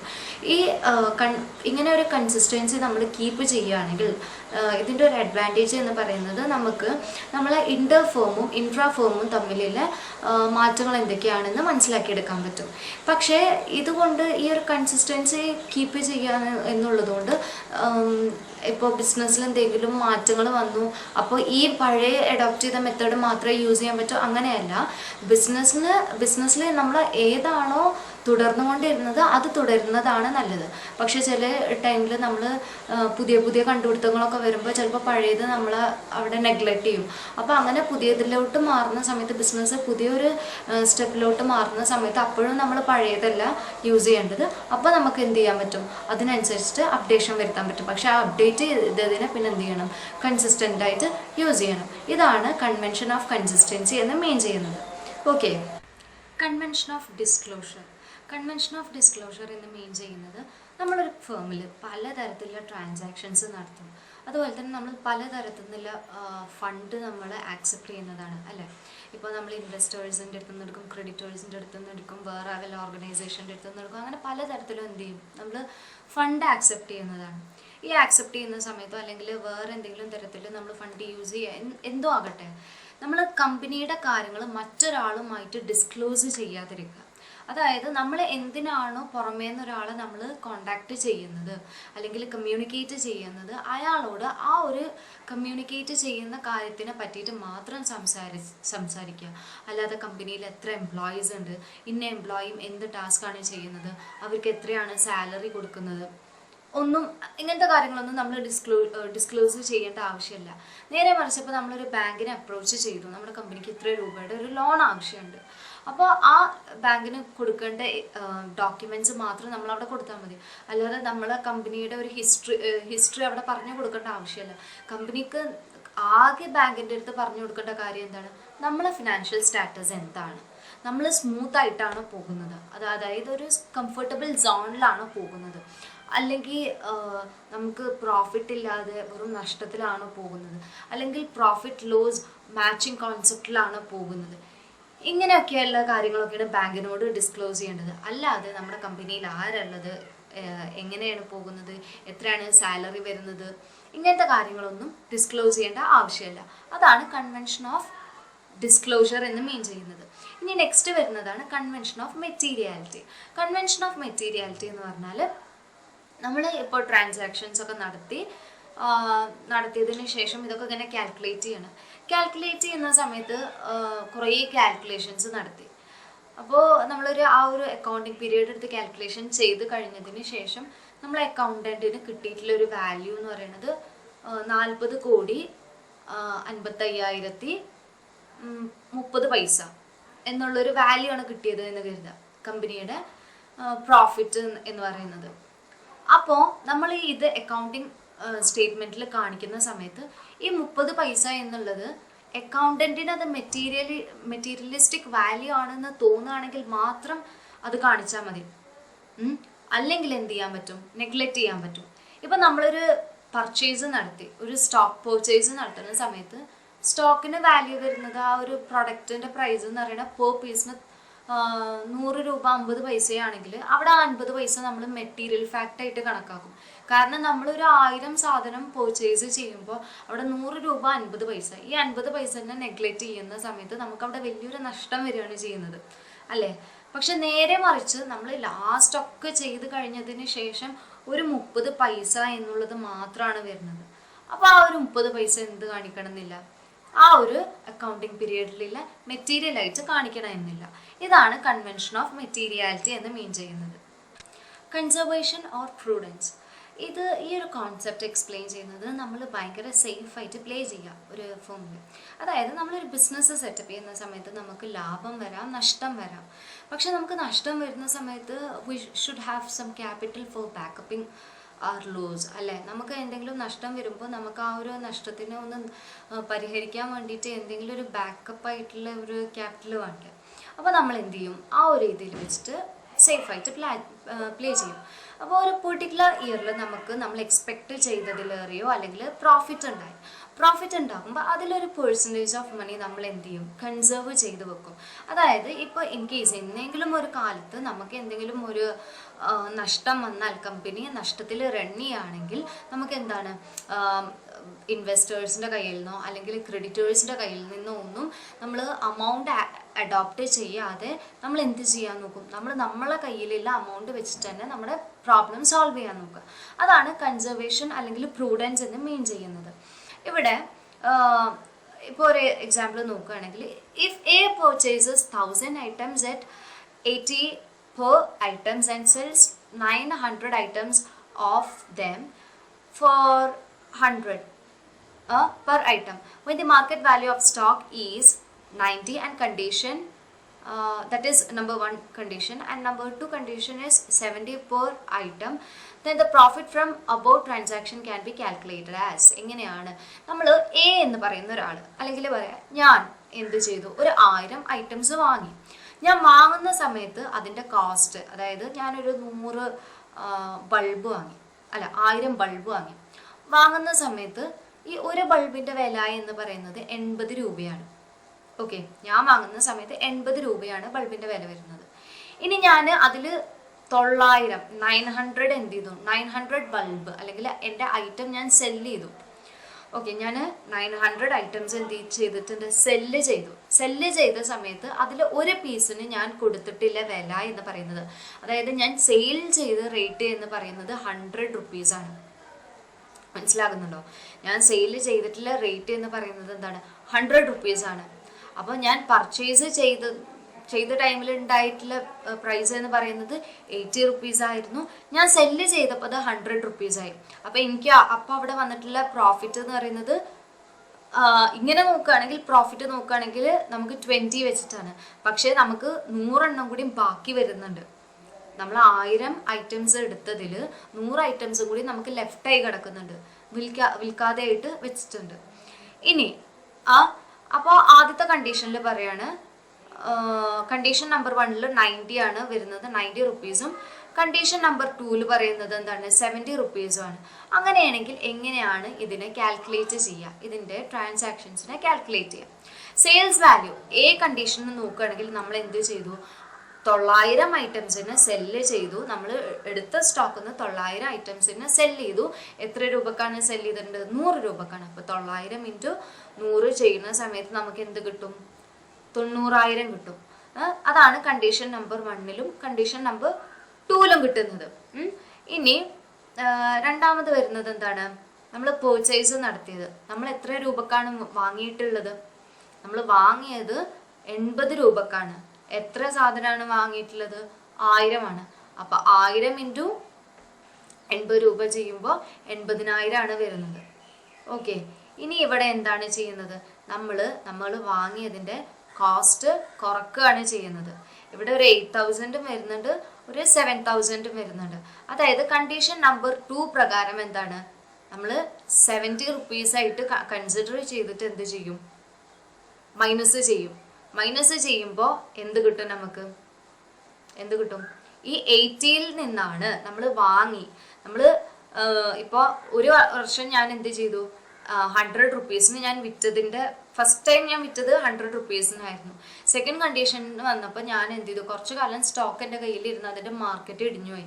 അപ്പോൾ എനിക്ക് ഞാൻ വാങ്ങിയ ഒരു മാർക്കറ്റിൽ എനിക്ക് കൊടുക്കാൻ പറ്റില്ല, അത് ഏകദേശം സാധനങ്ങൾ എക്സ്പയർ ആകാൻ പോയി. അപ്പോൾ പിന്നെ നമ്മൾ എന്തായാലും കിട്ടുന്ന വിലക്ക് കൊടുക്കുക എന്നുള്ളതിൽ കൊടുത്ത്.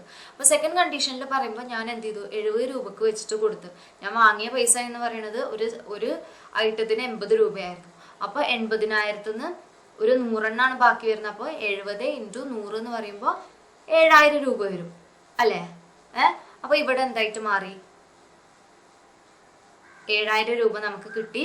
നമ്മൾ ഇനി എന്ത് ചെയ്തു, അപ്പം നമുക്ക് കിട്ടിയ തുക എന്ന് പറയുന്നത് 80,000 മൈനസ് 7000 ചെയ്ത് കഴിഞ്ഞാൽ 73,000 ആണ്.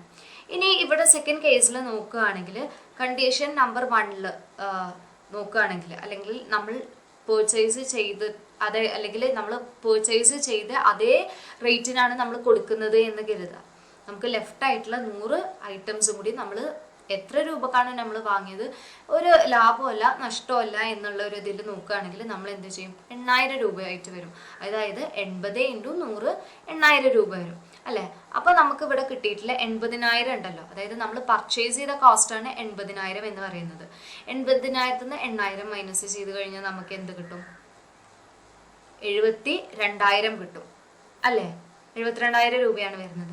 ഇനി പ്രോഫിറ്റ് അറിയണം നമുക്ക്. പ്രോഫിറ്റ് അറിയണമെന്നുണ്ടെങ്കിൽ നമ്മൾ എന്ത് ചെയ്യും, എങ്ങനെയാണ് പ്രോഫിറ്റ് നോക്കുന്നത്? പ്രോഫിറ്റ് നോക്കുന്നത് നമ്മൾ ഫസ്റ്റ് എത്ര രൂപയ്ക്കാണ് സെല് ചെയ്തിട്ടുള്ളത്? ഫസ്റ്റ് സെല് ചെയ്തത് 90,000-നായിരുന്നു അല്ലേ? അപ്പോൾ 90,000-ന് നമ്മൾ സെല് ചെയ്തു. നമ്മൾ പർച്ചേസ് ചെയ്തത് എത്ര രൂപക്കാണ്? 80,000-നാണ്. അപ്പം നമുക്ക് അവിടെ എന്ത് വന്നിട്ടുണ്ട്, 10,000 റുപ്പീസ് പ്രോഫിറ്റ് വന്നിട്ടുണ്ട്. പോരാത്തത് ഫസ്റ്റ് കണ്ടീഷനിൽ തന്നെ നമ്മൾ എന്ത് ചെയ്തിട്ടുണ്ട്, രണ്ടാമതായിട്ട് 100 ഐറ്റംസ് ബാക്കി വന്നത് വിറ്റ സമയത്ത് നമുക്ക് ലാഭമല്ല നഷ്ടമല്ല എന്നുള്ളതിൽ നമ്മൾ എന്ത് ചെയ്തിട്ടുണ്ട്, സെയിൽ ചെയ്തിട്ടുണ്ട് ഉണ്ടല്ലോ. അപ്പോൾ ആ സെയിൽ ചെയ്തപ്പോൾ നമ്മളെ കയ്യിൽ എന്ത് വരുന്നുണ്ട്, 8000 രൂപ ലെഫ്റ്റായി കിടക്കുന്നുണ്ട്.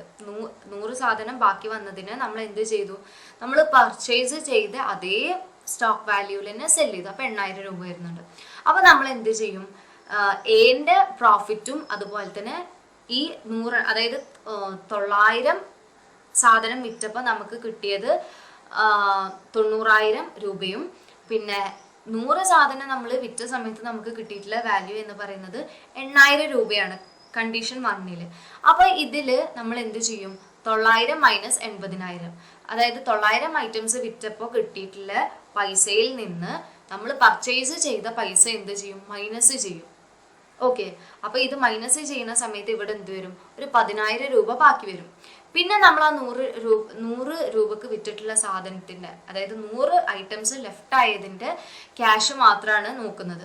അപ്പോൾ 10,000 രൂപ ഓൾറെഡി നമുക്ക് ലാഭം കിട്ടിയിട്ടുണ്ട്. ഈ 10,000 രൂപൻ്റെ കൂടെ നമ്മൾ 8000 കൂടി കൂട്ടുന്ന സമയത്ത് നമുക്ക് എത്രയാണ് പ്രോഫിറ്റ് വരുന്നത്? ഫസ്റ്റ് കേസിൽ 18,000 രൂപയാണ് വരുന്നത്.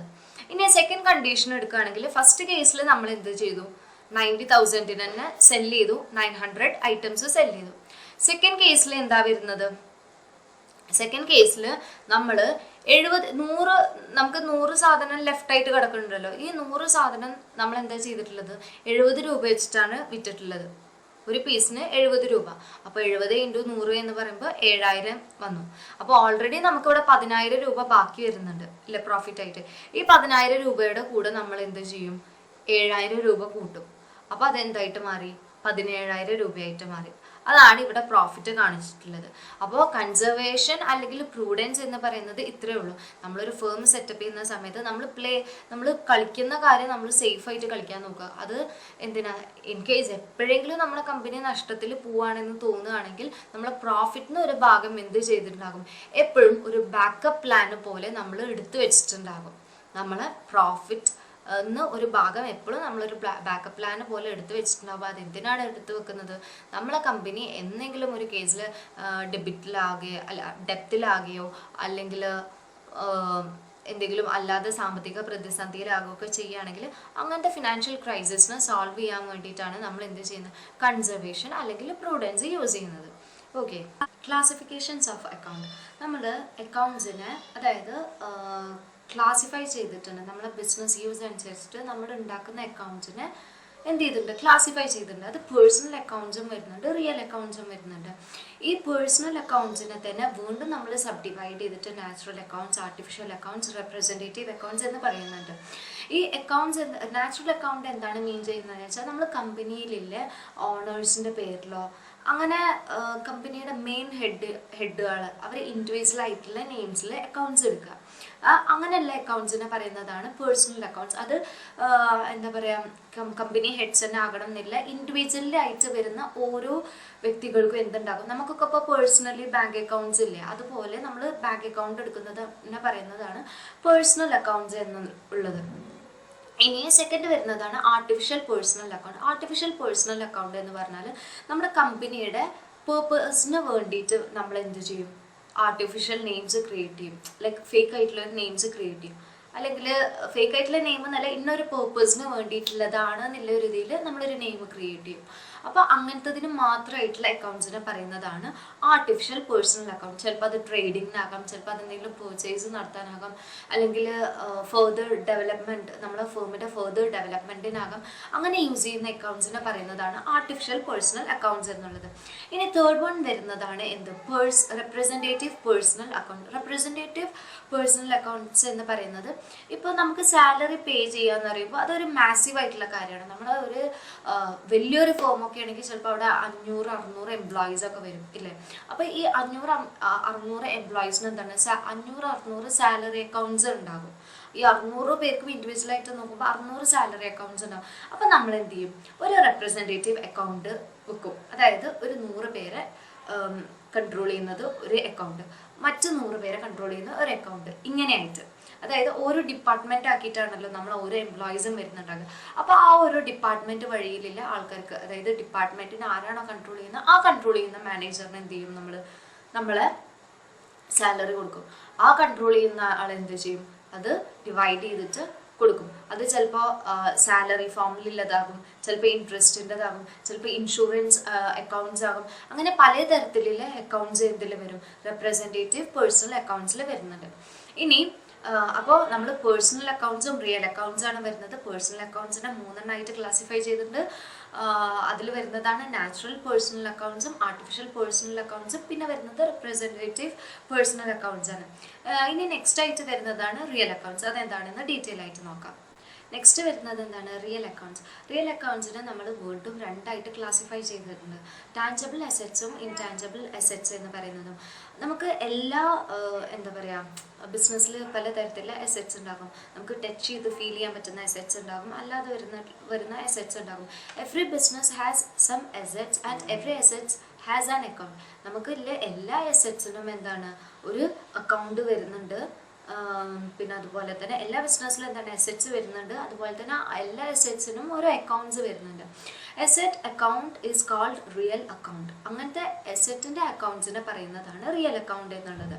Tangible assets are touchable assets such as plant, machineries, furniture, stock etcetera. അതായത് നമ്മുടെ കമ്പനിയിൽ ഓൺ ചെയ്യുന്ന, നമുക്ക് ടച്ച് ചെയ്യാനും ഫീൽ ചെയ്യാനും പറ്റുന്ന എല്ലാ അസറ്റ്സിനെയും പറയുന്നതാണ് ടാഞ്ചിബിൾ അസറ്റ്സ് എന്നുള്ളത്.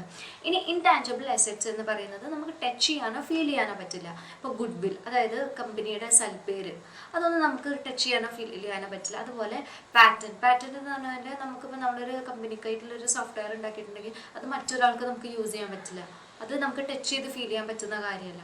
പിന്നെ കോപ്പിറൈറ്റ്, ഇതൊന്നും എന്താണ്, നമുക്ക് ടച്ച് ചെയ്ത് ഫീൽ ചെയ്യാൻ പറ്റുന്ന അസറ്റ്സ് അല്ല, പക്ഷേ ഇത് കമ്പനിയുടെ അസറ്റ്സ് ആണ്. അങ്ങനത്തെ അസറ്റ്സിന് പറയുന്നതാണ് ഇൻടാഞ്ചിബിൾ അസറ്റ്സ് എന്നുള്ളത്. നെക്സ്റ്റ് വരുന്നതാണ് നോമിനൽ അക്കൗണ്ട്സ് എന്നുള്ളത്. നോമിനൽ അക്കൗണ്ട്സ് നമ്മൾ യൂസ് ചെയ്യുന്നത് നമ്മുടെ കമ്പനിയുടെ പ്രോഫിറ്റും ലോസും ഒക്കെ ചെക്ക് ചെയ്യാൻ വേണ്ടിയിട്ടാണ്. ഇപ്പോൾ എക്സാമ്പിളായിട്ട് പറയുകയാണെങ്കിൽ നമുക്ക് ഒരു എക്സ്പെൻസ് മീറ്റ് ചെയ്യാനുണ്ട്, ലൈക്ക് കറണ്ട് ബില്ല് പേ ചെയ്യാനുണ്ട്, അല്ലെങ്കിൽ നിയറസ്റ്റ് റെസ്റ്റോറൻറ്റിൽ നിന്ന് നമ്മൾ കമ്പനി ഒരു ദിവസം പാർട്ടി വെച്ചപ്പോൾ അവിടുന്ന് ഫുഡ് ഓർഡർ ചെയ്തതിൻ്റെ ബില്ല് പേ ചെയ്യാനുണ്ട്. ഇങ്ങനെയൊക്കെ വരുമ്പോൾ ഇതെന്താണ്, ഇതൊക്കെ എന്തായിട്ടാണ് വരുന്നത്, നോമിനൽ അക്കൗണ്ട്സിലാണ് വരുന്നത്. ഇനി അതുപോലെ തന്നെ ഇത് എക്സ്പെൻസസിൻ്റെ കേസിൽ. ഇനി നമ്മുടെ റവന്യൂ അല്ലെങ്കിൽ ഇൻകം ബേസിസിലും നമുക്ക് എന്ത് വരുന്നുണ്ട്, നോമിനൽ അക്കൗണ്ട് വരുന്നുണ്ട്. അതായത് നമ്മളൊരു ഷോർട്ട് ടേം പീരിയഡിൽ നമ്മൾ എന്ത് ചെയ്തു, നമ്മൾ സോൾവെൻസി അല്ലെങ്കിൽ ലിക്വിഡേറ്റ് ചെയ്തു.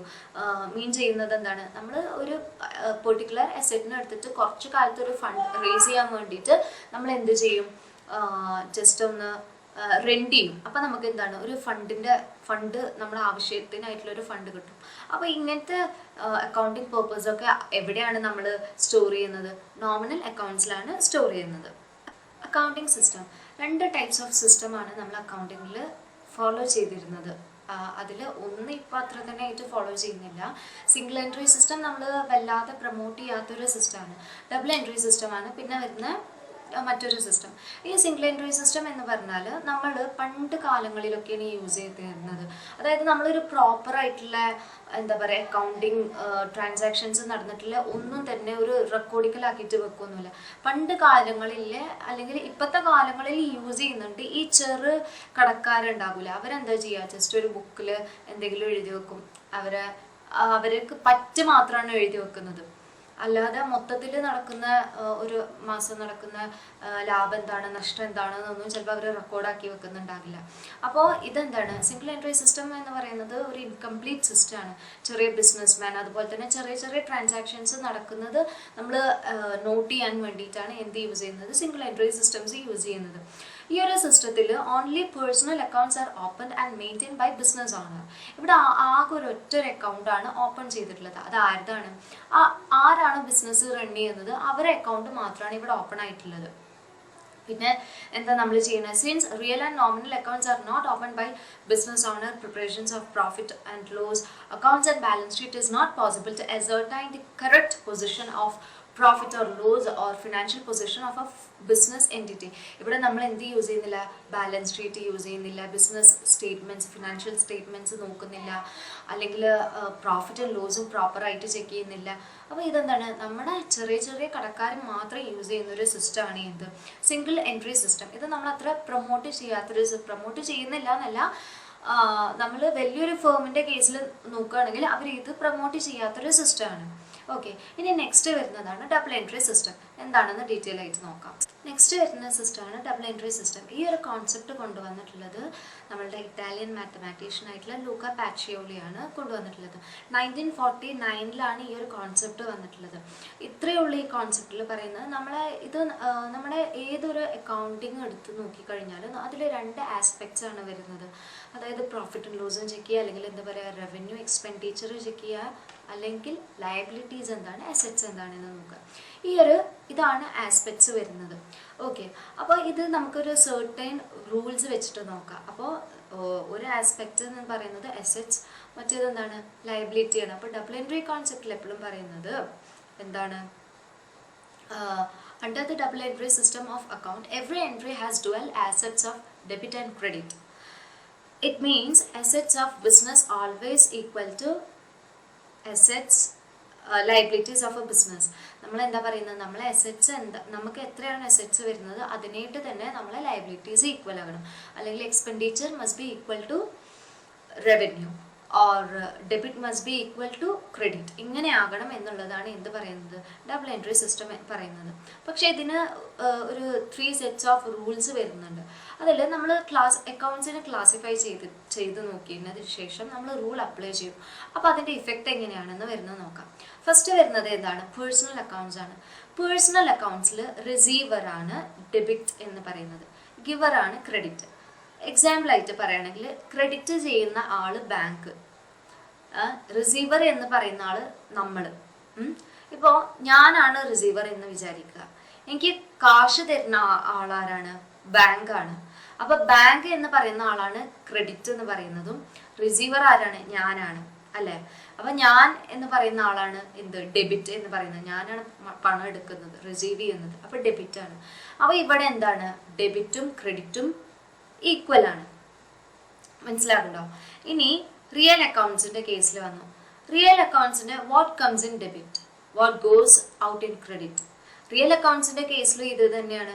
എന്താണ് നമ്മൾ ഡെബിറ്റ് ചെയ്യുന്നത്, ആ ഡെബിറ്റ് ചെയ്യുന്നത് എന്തിനായിട്ട് ഈക്വൽ ആകും, നമ്മൾ ക്രെഡിറ്റ് ചെയ്യുന്ന, നമുക്ക് എത്രയാണോ നമ്മളെ അക്കൗണ്ടിൽ ഉള്ളത് അത്രയേ ഉള്ളല്ലോ മാക്സിമം ഡെബിറ്റ് ചെയ്യാൻ പറ്റുക, അതിലേക്ക് അപ്പുറമായിട്ട് നമുക്ക് ഡെബിറ്റ് ചെയ്യാൻ പറ്റില്ലല്ലോ. അപ്പം അത്രയോട് പറയുന്നത്, നമ്മളൊരാൾ നമ്മളെ അക്കൗണ്ടിൽ ഒരു 100 രൂപ ഉണ്ടെങ്കിൽ ആദ്യം ചിലപ്പോൾ ഒരു 50 രൂപ എന്ത് ചെയ്തിട്ടുണ്ടാവും, ഡെബിറ്റ് ചെയ്തു, വീണ്ടും എന്ത് ചെയ്തു, ഒരു 50 രൂപ ഡെബിറ്റ് ചെയ്തു. ചിലപ്പോൾ നമുക്ക് ആ 100 രൂപ എന്തേക്കരം ആര് തന്നതാകും, ബാങ്ക് വഴി ഒരു ഇൻട്രസ്റ്റ് കയറിയിട്ടുള്ളതാകും. അപ്പൊ നമുക്ക് എന്താണ്, നമ്മൾ ഡെബിറ്റ് ചെയ്തത് എന്തിനായിട്ട് ഈക്വൽ ആണ്, ക്രെഡിറ്റിനായിട്ട് ഈക്വൽ ആണ് അല്ലേ. അത്രേ ഉള്ളൂ ഇവിടെയും വരുന്നത്. ഇനി നോമിനൽ അക്കൗണ്ട്സിന്റെ കേസിൽ എടുക്കുകയാണ്. നോമിനൽ അക്കൗണ്ട്സിൽ നമ്മൾ എപ്പോഴും എന്താണ് നോക്കുന്നത്, നമ്മളുടെ എക്സ്പെൻസസും ഇൻകംസും നോക്കാൻ വേണ്ടിയിട്ടാണ് അല്ലേ. അപ്പോൾ നമ്മൾ എക്സ്പെൻസ്, ചെലവ് എന്ന് പറയുന്നതാണ് നമ്മുടെ ഡെബിറ്റ് ആയിട്ട് വരുന്നത്. ഇനി ഇൻകം എന്ന് പറയുന്നതാണ് എന്ത്, ക്രെഡിറ്റ് ആയിട്ട് വരുന്നത്. നമുക്ക് അത്ര എക്സ്പെൻസ് ഉണ്ടാകണം എന്നുണ്ടെങ്കിൽ, അല്ലെങ്കിൽ നമുക്ക് അത്ര ചെലവ് ഉണ്ടാകണം എന്നുണ്ടെങ്കിൽ നമുക്ക് അതിനനുസരിച്ചുള്ള വരവ് ഉണ്ടാകും അല്ലെ. അപ്പൊ എന്താണ് ഇവിടെ പറയുന്നത്, ഡെബിറ്റ് വീണ്ടും എന്തിനായിട്ട് ഈക്വലായി, ക്രെഡിറ്റിനായിട്ട് ഈക്വലായി. അല്ലെങ്കിൽ എന്ത് പറയാം, എക്സ്പെൻസസ് ഇവിടെ എന്തിനായിട്ട് ഈക്വൽ ആണ്, നോമിനൽ ഇൻകമിനേറ്റ് ഈക്വൽ ആണെന്ന് പറയാം. ഇത്രയേ ഉള്ളൂ ഡബിൾ എൻട്രി കോൺസെപ്റ്റ്സ് വരുന്നത്. അതായത് നമ്മുടെ കമ്പനിക്ക് ഒരു അസെറ്റ്സ് ഉണ്ടെങ്കിൽ ആ അസെറ്റ്സ് എപ്പോഴും ലയബിലിറ്റീസിനായിട്ട് ഈക്വൽ ആകണം. ഒരിക്കലും ലയബിലിറ്റീസിലേറെ കുറവാകാൻ, അസെറ്റ്സിൻ്റെ കൂടുതലാകാൻ പാടില്ല ലയബിലിറ്റീസ്. അങ്ങനെ അസെറ്റ്സിൻ്റെ കൂടുതൽ ലയബിലിറ്റീസ് വന്നു കഴിഞ്ഞാൽ കമ്പനി എന്ത് ചെയ്യും, നമ്മൾ സൂൺ ഷട്ട് ഡൗൺ ചെയ്യേണ്ടി വരും. ഓക്കെ, ഇത്രയേ ഉള്ളൂ ഡബിൾ എൻട്രി കോൺസെപ്റ്റ് പറയുന്നത്. എന്താണ് ഡബിൾ എൻട്രി സിസ്റ്റം എന്നുള്ളത് നമുക്കൊരു എക്സാമ്പിളിലൂടെ നോക്കാം. ഓക്കെ, ഡബിൾ എൻട്രി സിസ്റ്റത്തിൻ്റെ 2 ആസ്പെക്റ്റ് എന്ന് പറയുന്നത് എന്താണ്, ക്രെഡിറ്റ് അല്ലെങ്കിൽ ഡെബിറ്റ് എന്ന് പറയുക, അല്ലെങ്കിൽ എന്ത് പറയുക, എക്സ്പെൻസസ് ഓർ റവന്യൂ, അല്ലെങ്കിൽ എന്തിൻ്റെ ബേസിസിൽ പറയാം, ലയബിലിറ്റീസ് ആൻഡ് അസെറ്റ്സിൻ്റെ ബേസിസിലും പറയാൻ പറ്റും. അപ്പോൾ ഇവിടെ നമുക്കൊരു ഡാറ്റ തന്നിട്ടുണ്ട്. മിസ്റ്റർ എ എന്ന് പറയുന്ന ഒരാൾ ഒരു ബിസിനസ് സ്റ്റാർട്ട് ചെയ്തു. അപ്പോൾ അയാൾ എന്ത് ചെയ്തു, മിസ്റ്റർ എ എന്ന് പറയുന്നത് നമ്മുടെ കമ്പനിയുടെ ഓണറാണ്. അപ്പോൾ അയാൾ എന്ത് ചെയ്തു, ഒരു 50,000 രൂപ ഇൻട്രൊഡ്യൂസേഴ്സ് ക്യാപിറ്റൽ ഇൻ ക്യാഷ്, പൈസയായിട്ട് എന്ത് ചെയ്തു, ഒരു 50,000 രൂപ ഇൻവെസ്റ്റ് ചെയ്തു. അതിൽ 20,000 രൂപക്ക് ക്യാഷ് ഇറക്കിയിട്ട് തന്നെ എന്ത് ചെയ്തു, പർച്ചേസ് നടത്തി. 50,000 രൂപയാണ് കൊടുത്തിട്ടുള്ളത്, അതിൽ 20,000 രൂപയ്ക്ക് എന്ത് ചെയ്തിട്ടുണ്ട്, ഇവിടെ ഒരു പർച്ചേസ് നടത്തിയിട്ടുണ്ട്. അപ്പോൾ ഇനി എന്താ ചെയ്യുന്നത്, purchases credit from mister B. ഇനി മിസ്റ്റർ ബി എന്ന് പറയുന്ന വേറൊരാൾ 25,000 രൂപ കൊടുത്തിട്ടുണ്ട്. ഇനി ഫ്രൈറ്റ് ചാർജസ് വരുന്നുണ്ട്. അതായത് നമുക്ക് എന്തെങ്കിലും കാര്യങ്ങൾ നമ്മൾ ആ കമ്പനിയിൽ ചെയ്തിട്ടുണ്ടെങ്കിൽ ഇവിടെ നമ്മൾ എന്താണ് 20,000 രൂപക്ക് പർച്ചേസ് നടത്തിയതല്ലേ. അപ്പോൾ ഈ പർച്ചേസ് നടത്തിയത് നമുക്ക് നമ്മളെ മേടിച്ച സ്ഥലത്ത് നിന്ന് നമ്മുടെ ഫോമിലോട്ട് എത്തിക്കണം എന്നുണ്ടെങ്കിൽ അതിനൊരു ട്രാൻസ്പോർട്ടേഷൻ ചാർജ് വരൂലേ, അതാണ് 1,000 rupees വരുന്നത്. ഇനി goods sold mister C on credit എന്ത് ചെയ്തു, നമ്മൾ എന്ത് ചെയ്തു, പൈസ സെല്ല് ചെയ്ത സമയത്ത് മിസ്റ്റർ സി എന്ന് പറയുന്ന ഒരാൾക്ക് നമ്മൾ എന്ത് ചെയ്തു, കുറച്ച് സാധനങ്ങൾ സെല്ല് ചെയ്തപ്പോൾ നമുക്ക് എന്ത് കിട്ടി, 15,000 രൂപ കിട്ടി, 15,000 കിട്ടി. ഇനി ക്യാഷ് സെയിൽ എന്ന് പറഞ്ഞു കഴിഞ്ഞാൽ നമ്മൾ വേറെ എന്തൊക്കെയോ കുറച്ച് സാധനങ്ങൾ സെയിൽ ചെയ്തിട്ടുണ്ട്. അത് സെയിൽ ചെയ്തപ്പോൾ നമുക്ക് എന്ത് കിട്ടി, 30,000 കിട്ടി. ഇനി നമ്മളൊരു കമ്പ്യൂട്ടർ പർച്ചേസ് ചെയ്തിട്ടുണ്ട്, അതിൽ എന്ത് കിട്ടി, 10,000 കിട്ടി. പിന്നെ നമുക്ക് കമ്മീഷനായിട്ട് കിട്ടിയിട്ടുള്ള ഇൻകം എന്ന് പറയുന്നത് 8,000 ആണ്. ഇതിൻ്റെ ജേർണൽ എൻട്രീസ് വരുന്നുണ്ട്. ഇനി ജേർണൽ എൻട്രീസ് വരുമ്പോൾ നമുക്ക് സീരിയൽ നമ്പർ വെച്ചിട്ട് നോക്കാം. ഫസ്റ്റ് എൻട്രിയിൽ എന്താ വരുന്നത്, ജേർണൽ എൻട്രീസിൽ വരുന്നത് നമുക്ക് ക്യാഷ് കിട്ടി അല്ലേ, അക്കൗണ്ട് എ, അതായത് മിസ്റ്റർ എ എന്ന് പറയുന്ന ഒരാൾ നമുക്ക് ഇൻവെസ്റ്റ് ചെയ്തിട്ടുള്ളത് 50,000 ആണ്. ഈ മൗസ് പോയിന്റ് നോട്ട് ചെയ്യാം കേട്ടോ, 50,000 ആണ് വരുന്നത്. അതെന്താണ്, റിയൽ അക്കൗണ്ട് ആണ്.